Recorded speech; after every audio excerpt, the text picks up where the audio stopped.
الرحمن علم القرآن خلق الإنسان علمه البيان الشمس والقمر بحسبان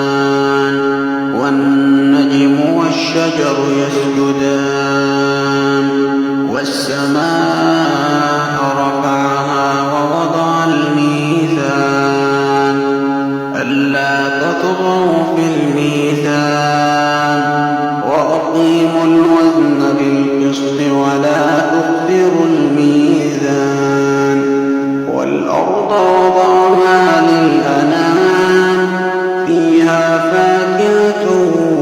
والنخل ذات الأكمام والحب ذو العصف والريحان فبأي آلاء ربكما تكذبان خلق الإنسان من صلصال كالفخار وخلق الجان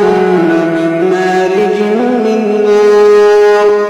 فبأي آلاء ربكما تكذبان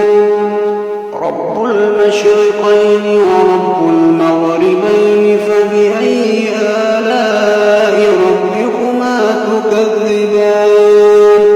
مرج البحرين يلتقيان بينهما برزخ لا يبغيان